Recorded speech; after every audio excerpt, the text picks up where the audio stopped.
ময়মনসিংহের একটি ভাড়া বাসা, বন্ধ দরজার ওপারে পড়ে আছে এক যুবকের গলা কাটা মরদেহ। কে খুন করলো রুবেলকে? কেন এমন নির্মম পরিণতি?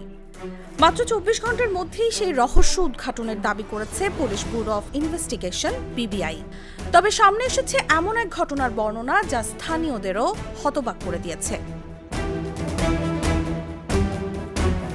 পিবিআইয়ের দাবি, নিহত রাজীব আহমেদ ওরফে রুবেল ছিলেন ওই বাসার ভাড়াটিয়া। প্রায় 1 মাস আগে তিনি সেখানে ওঠেন, কিন্তু তার চলাফেরা, বাসায় বিভিন্ন ব্যক্তির আনাগোনা এবং মাদক সেবনের অভিযোগ নিয়ে বাড়ির মালিকের সঙ্গে তার বিরোধ চলছিল। এক পর্যায়ে তাকে বাসা ছেড়ে দেওয়ার নির্দেশ দেওয়া হলেও তিনি রাজি হন। তদন্তে উঠে আসে, ঘটনার দিন সকালে রুবেল বাড়িওয়ালার কক্ষের দরজায় লাথি মেরে সবাইকে ঘুম থেকে তোলেন। এরপর শুরু হয় তীব্র বাকবিতণ্ডা। অভিযোগ, এক পর্যায়ে তিনি বাড়ির মালিককে মারধর করেন এবং শ্লীলতাহানির চেষ্টা করেন।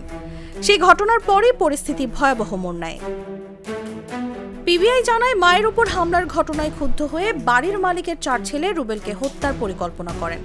পরে একটি ধারালো চাইনিজ কুড়াল দিয়ে তার গলায় আঘাত করে তাকে হত্যা করা হয়। ঘটনার পর সবাই পালিয়ে গেলেও তথ্য প্রযুক্তি, গোপন তথ্য এবং সদর দপ্তরের সহায়তায় একদিনের মধ্যেই 4 ভাইকে গ্রেফতার করা হয়।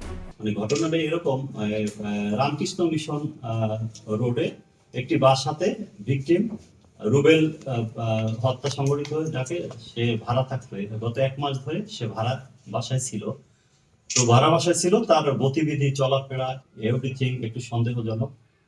বাজের ছেলেদের নিয়ে আড্ডা বসাতো, তারপর মাদক সেবন করতো। এরকম অভিযোগের ভিত্তিতে 1 মাস পরে বাসার মালিক তাকে সতর্ক করে দেয় এবং জানিয়ে দেয় যে আপনাকে পরবর্তী মাস থেকে ভাড়া দেওয়া হবে না। গ্রেফতার 4 জন হলেন রহমত, জনি, রকি ও ইমরাজ। পিবিআইয়ের দাবি, প্রাথমিক জিজ্ঞাসাবাদে তারা হত্যাকাণ্ডে জড়িত থাকার কথা স্বীকার করে জানিয়েছেন। মায়ের সঙ্গে দুর্ব্যবহার ও শ্লীলতাহানির অভিযোগের জেরেই তারা এই হত্যাকাণ্ড ঘটিয়েছেন।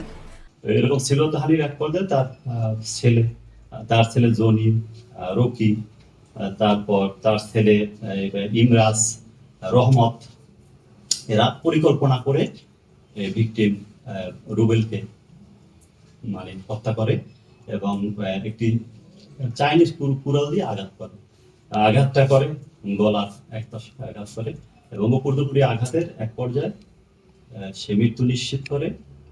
এরা পালিয়ে যায় বাসা থেকে। এদিকে নিহতের বাবা বাড়ির মালিক সহ 11 জনের বিরুদ্ধে হত্যা মামলা করেছেন। মামলার প্রধান আসামি বাড়ির মালিক পারুল বেগম বর্তমানে হাসপাতালে চিকিৎসাধীন। তিনি সুস্থ হলে তাকে গ্রেফতার দেখানো হবে বলে জানিয়েছে পিবিআই। পাশাপাশি আগে আটক হওয়া আরও 2 ব্যক্তির সম্পৃক্ততাও খতিয়ে দেখা হচ্ছে। একটি ভাড়াটিয়া বিরোধ, অভিযোগ অনুযায়ী শ্লীলতাহানির ঘটনা আর তারপরেই ভয়াবহ হত্যাকাণ্ড।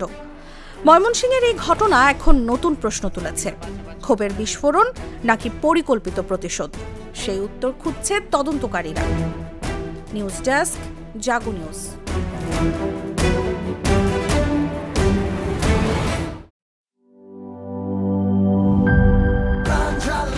প্রাণ ঝালমুড়ি, এই ঝাঁজ সেই ঝাঁজ।